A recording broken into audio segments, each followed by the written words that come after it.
المنار المنار المنار المنار المنار المنار المنار المنار اے امین علم و فن، اے حکمتوں کے انجمن، تجھ پہ نازاں ہے چمن، تجھ پہ نازاں ہے چمن۔ السلام علیکم ورحمۃ اللہ وبرکاتہ۔ الحمد للہ وکفی والسلام علی عبادہ الذین اصطفی، اما بعد۔ قال اللہ تعالی فی القرآن المجید انا نحن نزلنا الذکر وانا لہ لحافظون۔ رب اشرح لی صدری ویسر لی امری واحلل عقدۃ من لسانی یفقہوا قولی۔ اللہم ارنا الحق حقا وارزقنا اتباعہ وارنا الباطل باطلا وارزقنا اجتنابہ، آمین یا رب العالمین۔ علوم القرآن کی گزشتہ درس میں ہم نے نظم کی چوتھی فصل کے مطالعہ کا آغاز کیا تھا، تو ہم نے یہ بات آپ کے سامنے بیان کی کہ اس فصل کا جو عنوان ناظم عبداللہ ابن فودی رحمہ اللہ نے قائم فرمایا ہے وہ ہے فصل فیما یرجع الی الفاظ القرآن، کہ اس فصل میں قرآن مقدس کے ان مباحث یا علوم القرآن کے ان مباحث کا تذکرہ ہوگا جن کا تعلق قرآن مقدس کے الفاظ کی تفہیم کے ساتھ ہے۔ ٹھیک ہے، تو یہ بات ہم نے تفصیل سے بیان کی کہ کسی بھی زبان کا ایک سٹرکچر ہوتا ہے، تو سب سے پہلی اور نچلی سطح پر جو ہوتا ہے کسی بھی زبان میں وہ اس کے حروف ہوتے ہیں، حروف التہجی جسے ہم الفابet کہتے ہیں۔ ٹھیک ہے، تو حروف کے ملنے سے الفاظ وجود میں آتے ہیں۔ اب الفاظ کے حوالے سے ہم نے یہ بات کی کہ لفظ یا تو بامانی ہو سکتا ہے یا بے معنی ہو سکتا ہے، ٹھیک ہے، جس کے لیے اردو زبان میں کلمہ اور محمل کے الفاظ استعمال ہوتے ہیں۔ کشمیری زبان میں ہم کہتے ہیں چائے وائے، یعنی چائے تو ایک بامانہ لفظ ہے لیکن وائے کی کوئی معنی نہیں ہے، ٹھیک ہے۔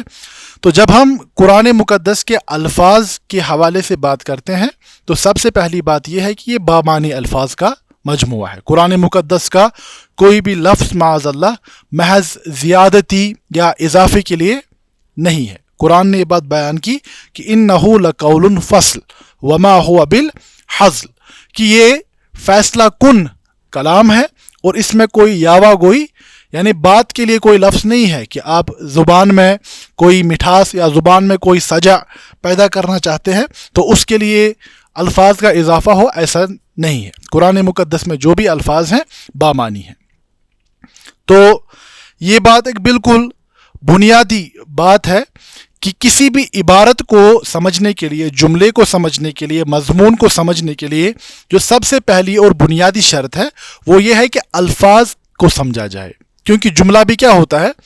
جملہ الفاظ کے بامانی یعنی مجموعہ ہوتا ہے، ایک بامانی الفاظ کا مجموعہ ہوتا ہے، ٹھیک ہے، تو جسے ہم سینٹنس کہتے ہیں۔ اب اس جملے میں لفظ یا تو بطور اسم آ سکتا ہے یا فعل آ سکتا ہے یا بطور حرف آ سکتا ہے، نعت کے آ سکتا ہے، جو بھی مختلف پارٹس آف سپیچ ہماری بنتی ہیں، ٹھیک ہے۔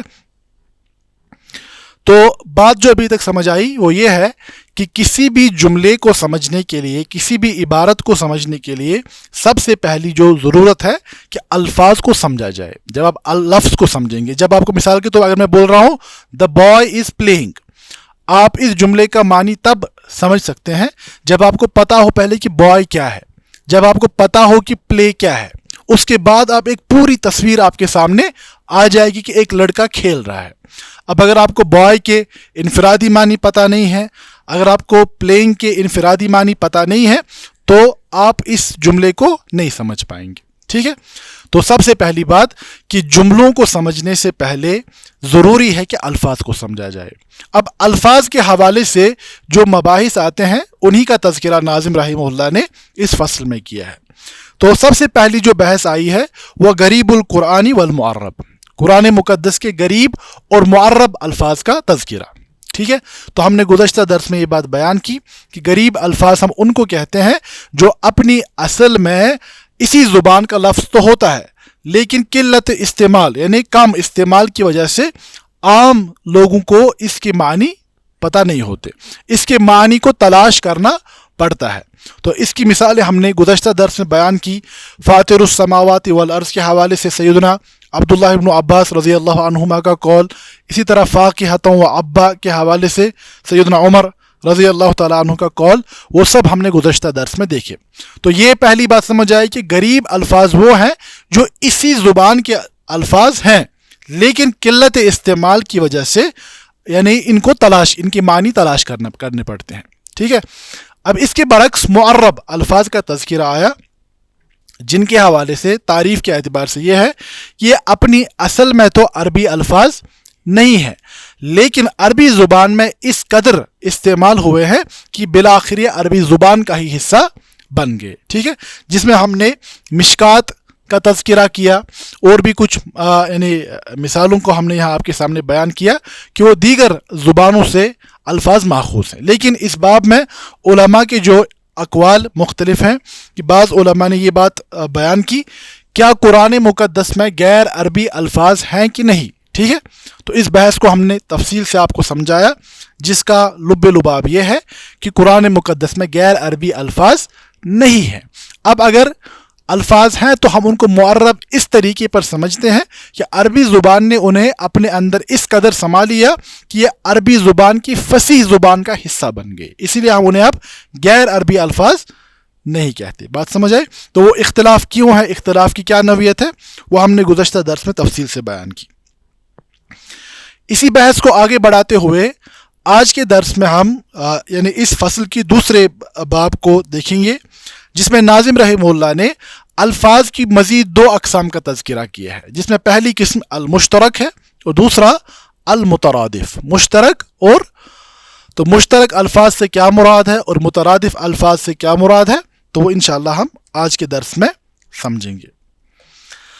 سب سے پہلی بات جہاں تک مشترک کا تعلق ہے تو امام سیوطی رحمہ اللہ نے مشہور لغوی عالم امام ابن الفارس سے، جن کی مشہور کتاب فقہ اللغہ ابن فارس کی مشہور کتاب ہے، اس سے امام سیوطی نے نقل کیا ہے، فرماتے ہیں وَقَدْ حَدَّهُ أَهْلُ الْأُصُولِ بِأَنَّهُ اللَّفْظُ الْوَاحِدُ الدَّالُ عَلَى مَعْنَيَيْنِ مُخْتَلِفَيْنِ۔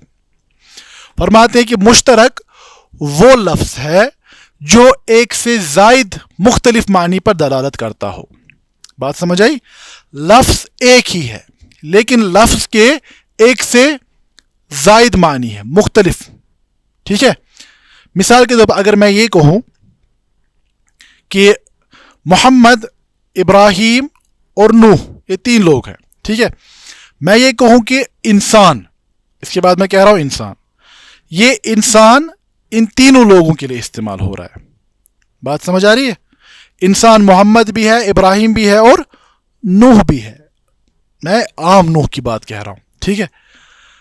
تو بات سمجھ آ رہی ہے کہ انسان جو لفظ ہے، ٹھیک ہے، یہ دلالت تو تین پر کی لیکن یہ تینوں چیزیں یا تینوں جو آئیڈینٹیز ہیں یا تینوں جو افراد ہیں یہ ایک ہی نوع سے تعلق رکھتے ہیں، ساری انسان، اصل میں سارے انسان ہی ہیں۔ یہاں پر تھوڑی بات مختلف ہے۔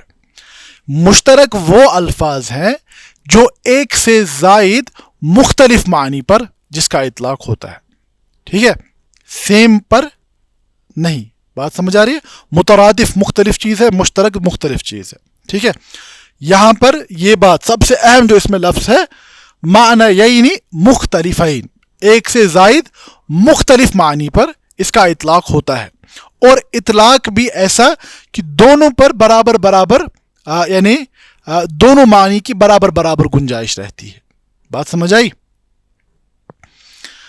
یا ہم اصطلاحی طور پر اگر اختصار میں اس تعریف کو جمع کرنا چاہے کہ مشترک وہ الفاظ ہیں القول الذی لہ معنیان مختلفان او اکثر، جس کے دو یا دو سے زائد مختلف معنی ہوں لیکن لفظ ایک ہی ہے۔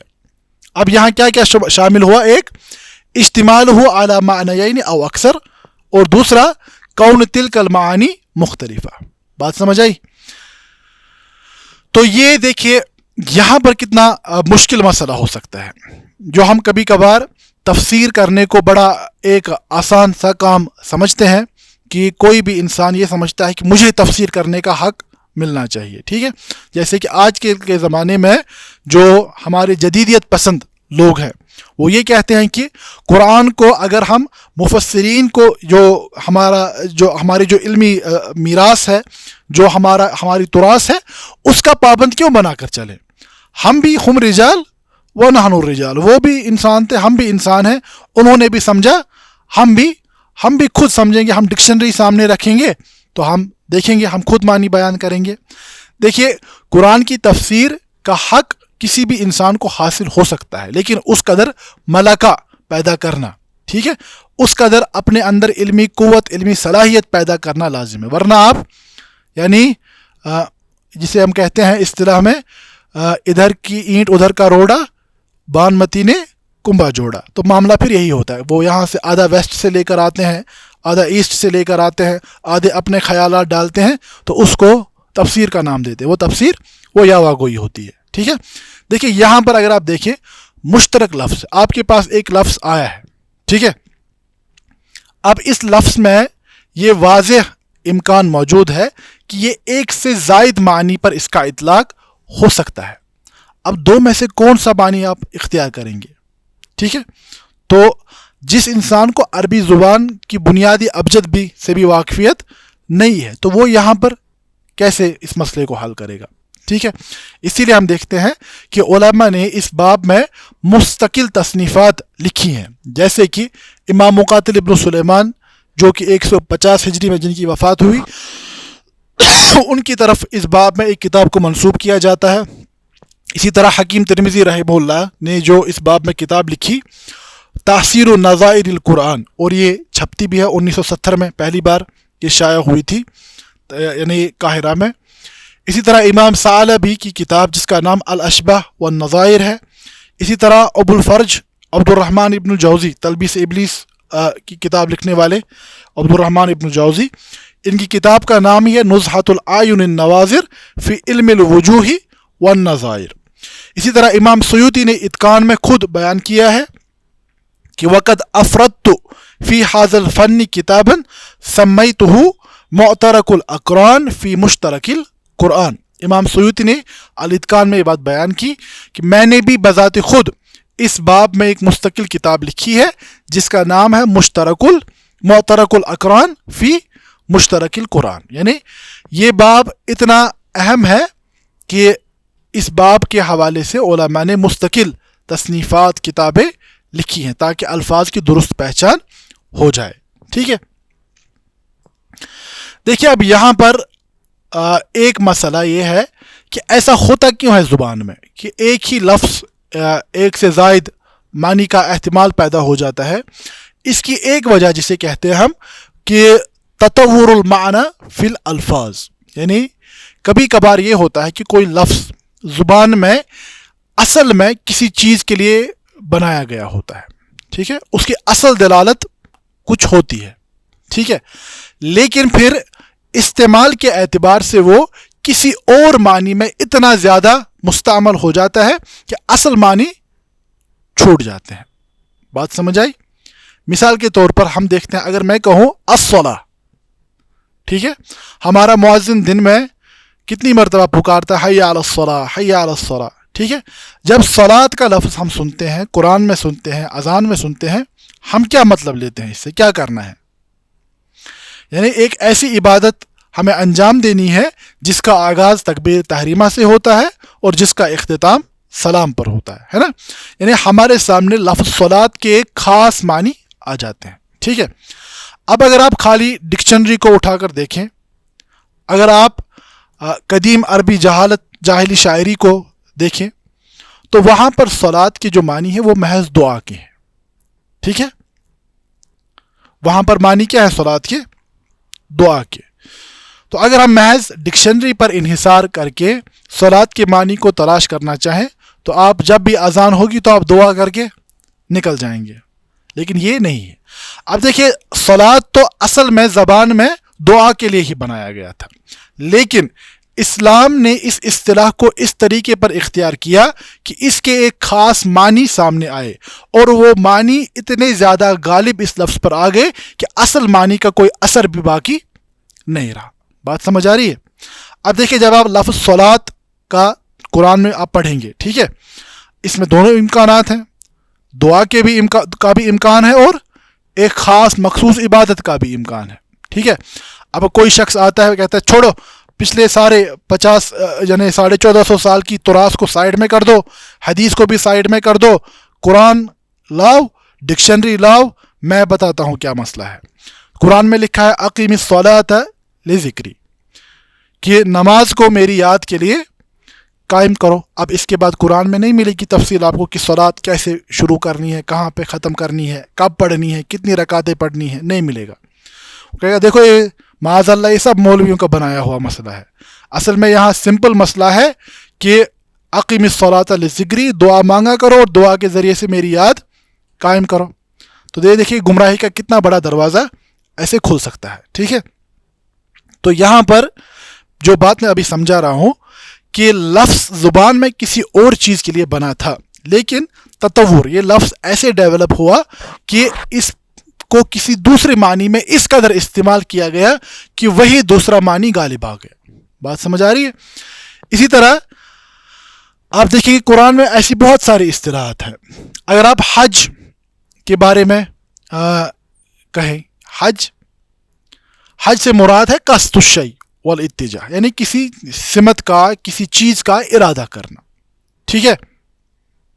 لیکن اگر آپ دیکھیں گے کہ اگر میں بولوں گا حج، کیا یہ معنی ہمارے ذہن میں بھی آتے ہیں؟ اب حج کے ذریعے سے کعبۃ اللہ کی طرف رخ کرنا، ایک خاص عبادت جو ایک خاص موسم میں خاص یعنی اہتمام کے ساتھ ہوتی ہے، اس پر اس کا اطلاق ہوتا ہے۔ یعنی حج کے جو لفظی معنی تھے اس کے برعکس جو اس کا اصطلاحی معنی ہے وہ اتنا غالب آ گیا کہ اصل معنی یعنی وہ پیچھے رہ گیا، ٹھیک ہے۔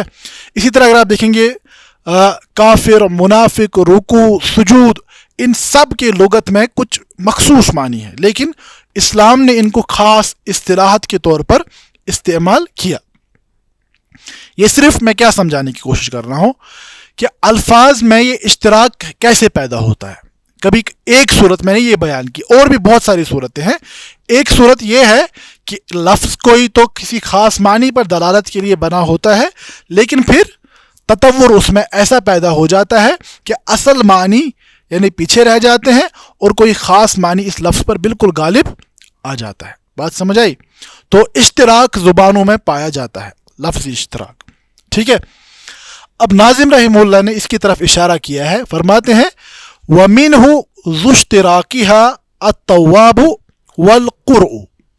وَمِنْهُ یہ جو ضمیر ہے کہاں کی طرف لوٹتی ہے؟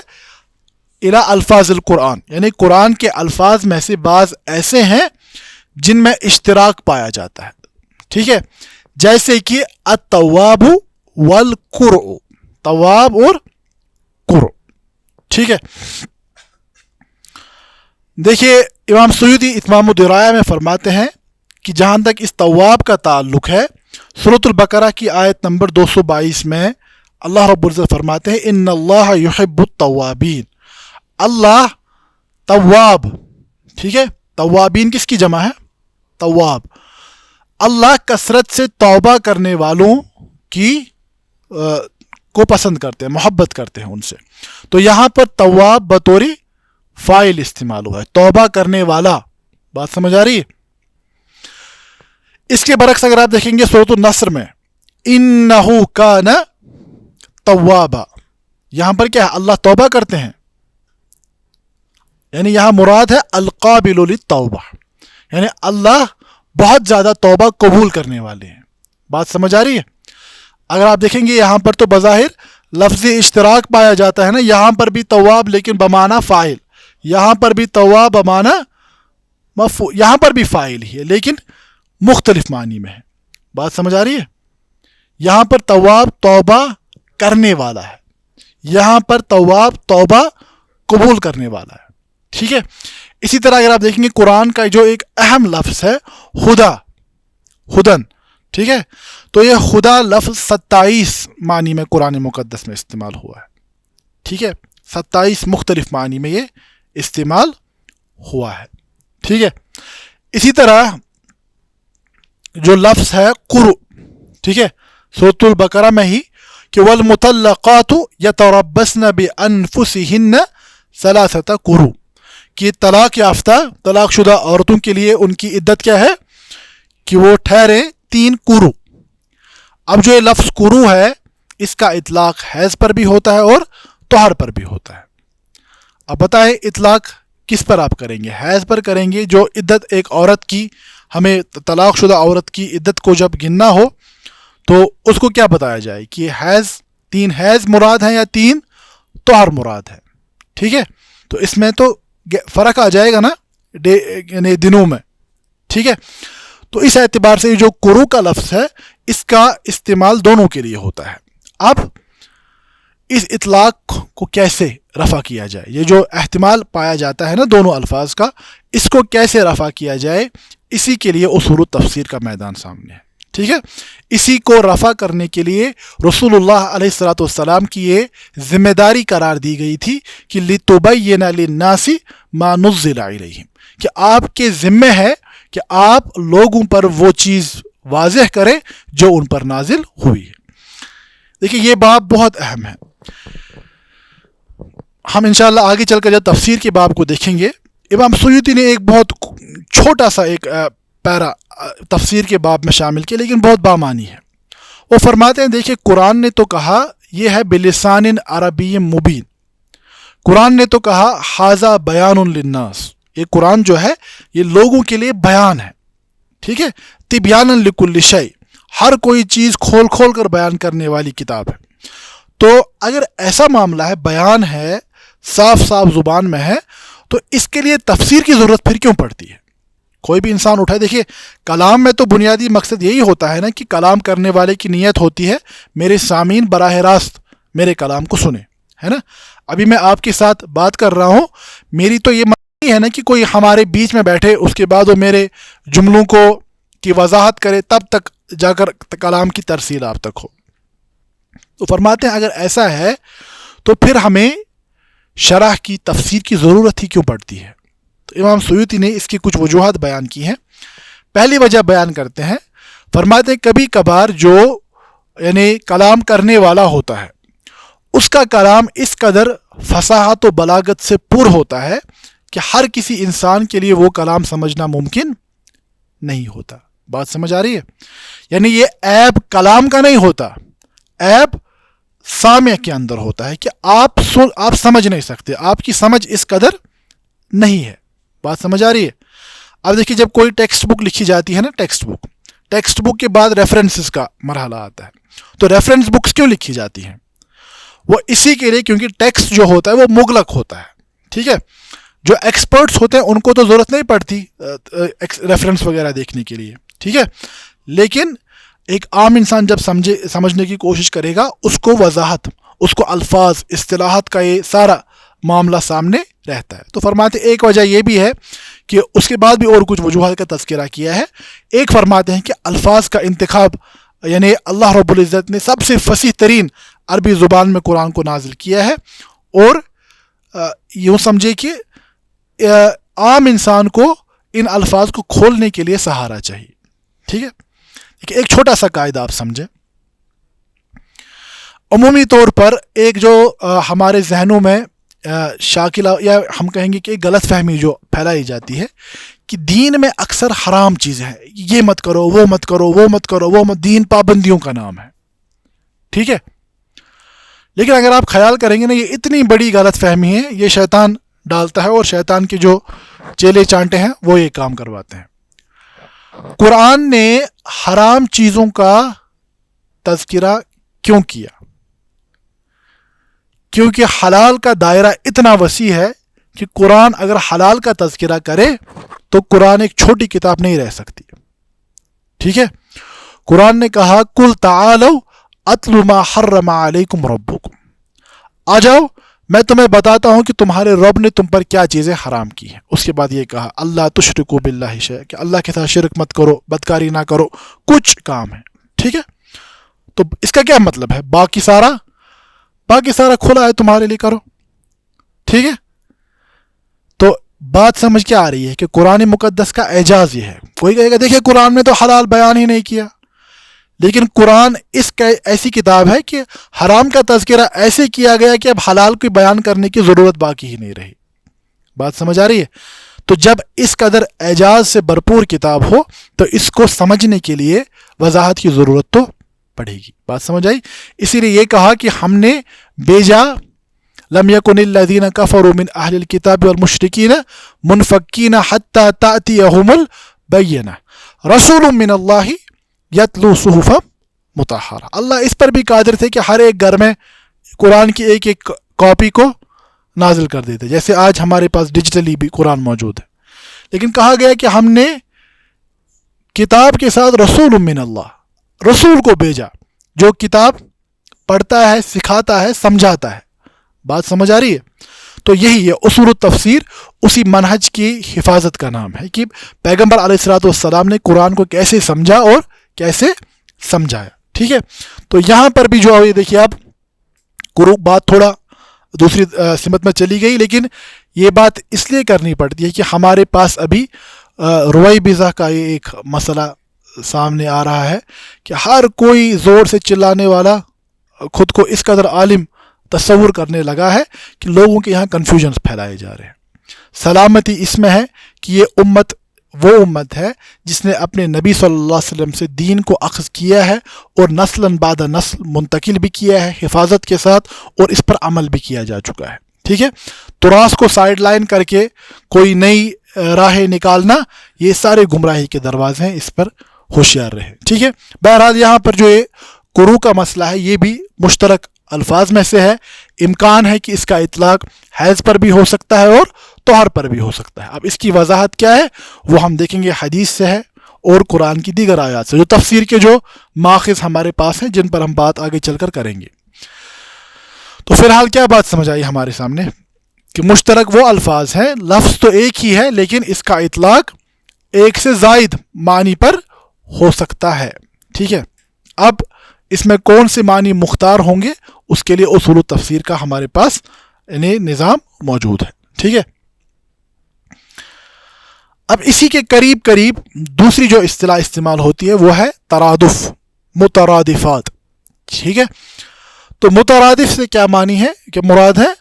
فرماتے ہیں کہ ہوا متحد فیہ المعنی وتعدد اللفظ، کہ جہاں معنی تو ایک ہی ہیں لیکن الفاظ زیادہ ہیں. ٹھیک ہے؟ الفاظ معنی تو ایک ہی ہے لیکن الفاظ زیادہ ہے، یا اسی کو دوسرے طریقے پر ہم بیان کر سکتے ہیں الالفاظ المختلفہ الدالۃ علی معنی واحد.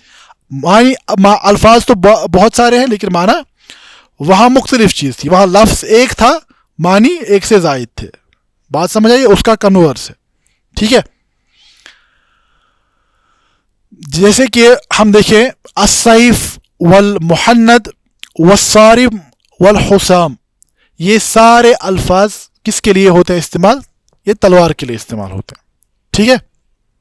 اسی طرح الاسد واللیث والغضنفر، یہ سارے الفاظ کس کے لیے؟ شیر کے لیے استعمال ہوتے ہیں. اسی طرح والخمر والراح والعقار، یہ سارے یعنی شراب کے لیے. اس کے علاوہ بھی بے شمار الفاظ ہیں. ٹھیک ہے؟ اسی طرح قرآن میں بھی آپ دیکھیں گے انفجرت اور انبجست. ٹھیک ہے؟ فانفجرت من حسنتا عشرۃ عینا، دوسری جگہ انبجس کا استعمال ہوا ہے. ٹھیک ہے؟ تو اگر آپ دیکھیں اپنی اصل میں ان سبھی الفاظ کی دلالت کیا ہے؟ ایک ہی ہے نا. سیف کہیں تلوار ہے، محند ہے تلوار ہے، صارم کہیں تلوار ہے، حسام کہیں ساری تلوار ہے. ٹھیک ہے؟ اب یہاں پر ایک تھوڑا مسئلہ ہے کہ علماء یہ بھی کہتے ہیں، یعنی اعتراض کرنے والا یہ کہہ سکتا ہے کہ اگر معنی ایک ہی ہیں تو بہت سارے الفاظ ہونے کا کیا مطلب ہے؟ یہ تو قیاس پیدا کرے گا. ٹھیک ہے؟ یہاں سے ترادف کے بارے میں علماء کے مختلف مسائل سامنے آ جاتے ہیں. ٹھیک ہے؟ ایک وہ طبقہ ہے جو کہتا ہے انکار الترادف مطلقاً، وہ سرے سے ترادف کا انکار کرتے ہیں کہ کوئی بھی لفظ مترادف نہیں ہوتا. اور ان کے اس میں وضاحت کیا ہے؟ ہم کہیں گے یہ تو ہوتا ہے، سیف ہے، محند ہے، جو بھی ہے. تو وہ کہیں گے ان کی جو وضاحت ہوگی کہ اگر آپ خالی لفظ یعنی بغیر کسی معنوی اضافے کے لفظوں کی بچھاڑ کرتے جا رہے ہیں تو وہ کہیں گے حاذا نوع من العبث، یہ تو ایک فضول سا کام ہمیں لگتا ہے کہ ایک ہی چیز کو بیان کرنا ہے، اس کے لیے اتنے سارے نام، کیا مطلب ہے؟ تو اسی لیے وہ اس کا انکار کرتے ہیں. ٹھیک ہے. وَأَتْبَاعُ هَذَا الرَّأْيِ يَرَوْنَ أَنَّ كُلَّ لَفْظٍ مِنَ الْمُتَرَادِفَاتِ فِيهِ مَا لَيْسَ فِي الْآخِرِ مِنْ مَعَانٍ وَدِلَالَاتٍ فَالْمُتَرَادِفَاتِ عِنْدَهُمْ أَسْمَاءٌ تَزِيدُ مَعْنَى الصِّفَةِ. تو یہ کہتے ہیں کہ جو الفاظ آپ استعمال کرتے ہیں نا الگ الگ، تو یہ اس میں الترادف المحض نہیں ہوتا، بلکہ دوسرے لفظ میں معنی یا صفت کا اضافہ ہوتا ہے. دیکھیے گھوڑا ہمیشہ ایک جیسا نہیں ہوتا، کوئی گھوڑا بہت تیز رفتار ہوتا ہے، اس کے لیے جواد کا لفظ استعمال ہوتا ہے. ٹھیک ہے، بات سمجھ آ رہی ہے؟ کوئی گھوڑا بالکل سست ہوگا، ٹھیک ہے، کوئی گھوڑا لمبا ہوگا، کوئی چھوٹا ہوگا. تو یہ علماء کہتے ہیں کہ ترادف صرف محض یعنی الفاظ کی یہ بناوٹ نہیں ہے، بلکہ اس میں الفاظ میں صفات کا اضافہ ہوتا ہے. محنت ایک خاص صفت پر اس کی دلالت ہوگی تو تلوار ہی، لیکن تلوار کی کسی خاص قسم پر، تلوار کے کسی خاص وصف پر. ٹھیک ہے. تو وہ یہی کہتے ہیں کہ ترادف المحض نہیں ہوتا، بلکہ ترادف میں کسی اضافی صفت کا تذکرہ ہوتا ہے. تو علماء کا دوسرا طبقہ ہے اثبات الترادف مطلقاً دون قید ولا اعتبار ولا تقسیم وعلى هذا المذهب اکثر اللغویین والنحات. دوسرے علماء یہ کہتے ہیں کہ نہیں، ترادف تو ہو سکتا ہے زبان میں. اب قرآن میں ہے کہ نہیں وہ دوسرا مسئلہ ہے. پہلے ہے کہ زبان میں ہے کہ نہیں، ٹھیک ہے. دوسرا ہے اب قرآن نے اس کو استعمال کیا ہے کہ نہیں کیا ہے. ٹھیک ہے. اگر آپ دیکھیں گے شاعری میں کچھ بھی کہا جا سکتا ہے نا. قرآن نے جیسے کہا الم تر انہ فی کل واد یہیمون، وہ تو وادیوں میں گھومتے رہتے ہیں، وہ کچھ بھی کہیں گے، وہ دن کو رات، رات کو دن. تو ان کے لیے اس لیے الفاظ وہ ترادف کے استعمال کریں اور کچھ کریں، وہاں پر معنی کی اتنی زیادہ پابندی ضروری. لیکن کیا قرآن مقدس جس نے کہا کہ یہ قول فیصل ہے، کیا وہاں پر اس فیصلہ کن کلام میں صرف یعنی دکھاوے کے لیے، زبان دانی کے لیے الفاظ کا اضافہ ہوگا کہ اس میں ہمیشہ معنی کا احتمال سامنے رہے گا؟ وہ بات سمجھنی ضروری ہے. اب دیکھیں مترادف جو ہے، مترادف کی دو قسمیں علماء نے بیان کی ہیں. ایک کہ ترادف کی یہ صورت بنے گی ان تدل الاسماء المترادفہ علی المسمى باعتبار الذات فقط فهذا هو المترادف ترادفا محضا.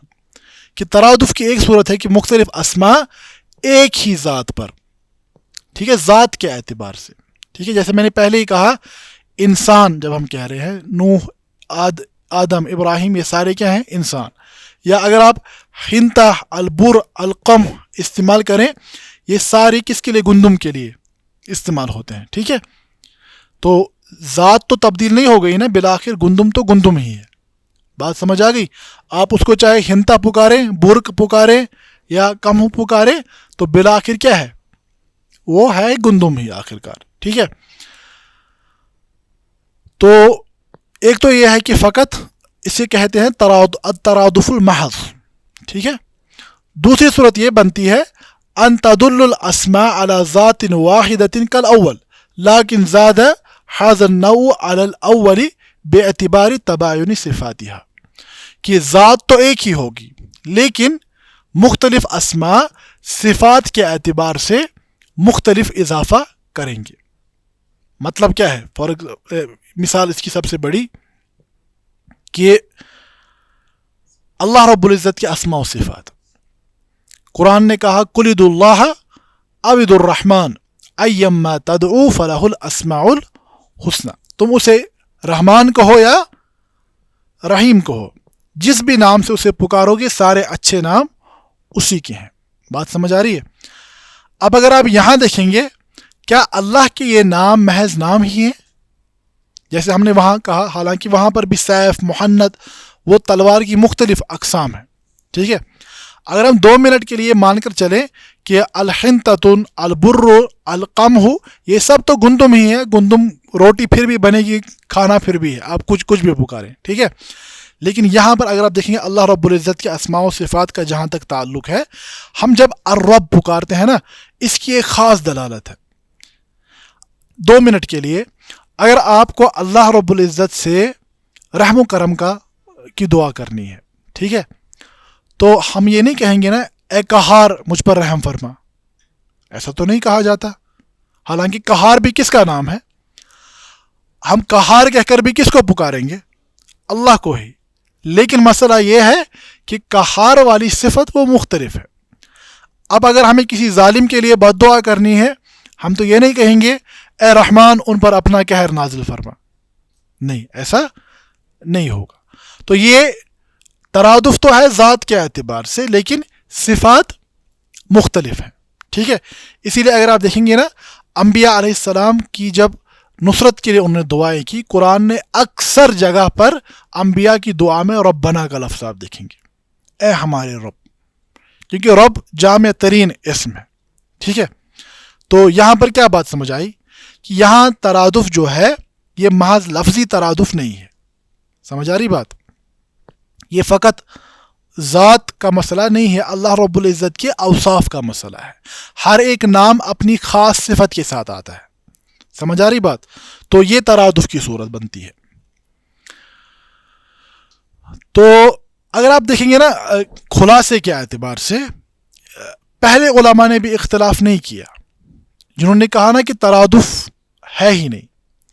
یہ اسے ہم کہتے ہیں کہ یہ اختلاف اللفظی، یہ بات کو بیان کرنے میں مختلف صورتیں بنتی ہیں، حالانکہ اپنی اصل میں وہ بھی ترادف کو قبول کرتے ہیں.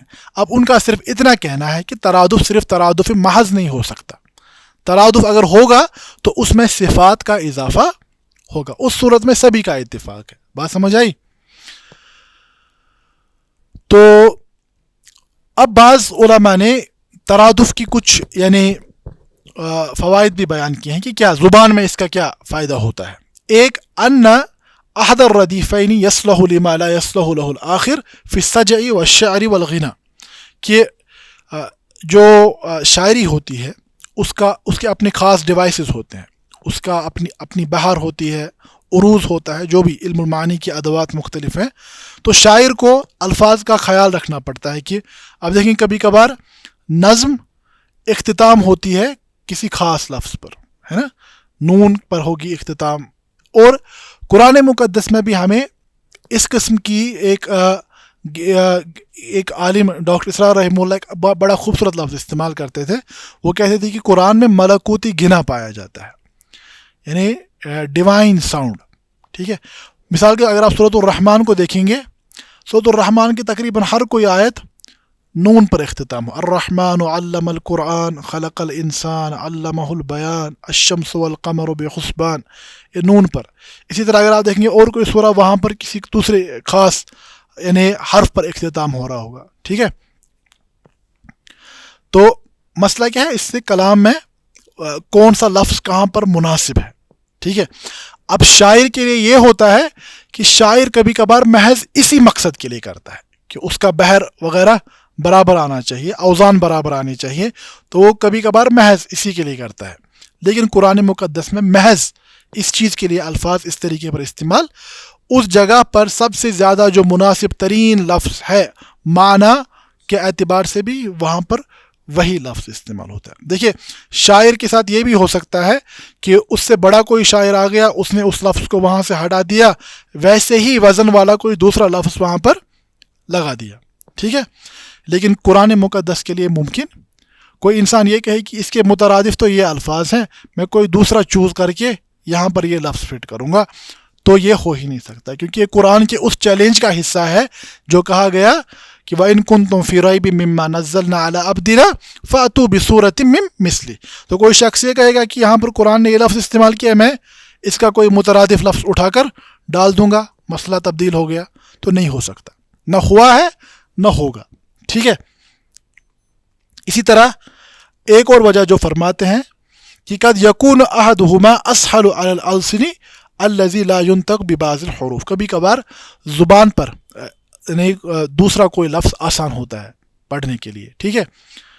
حالانکہ پڑھن تو یہ مترادفات ویسے نہیں مانے جائیں گے، لیکن یہ ہے نا سیدھی سی بات ہے.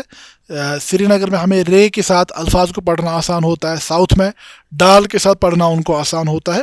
تو یہ بھی ایک وجہ ہوتی ہے کہ زبان میں الفاظ کا ترادف کیوں پایا جاتا ہے. لیکن اختصار کے ساتھ قرآن میں اگر ترادف ہے وہ الترادف المحض نہیں ہے کہ ترادف کے لیے ہی ہے، بلکہ وہاں پر جب ترادف ہوگا تو اس میں صفات کا اضافہ ہوگا، وہ اضافی معنی کے ساتھ ہوں گے.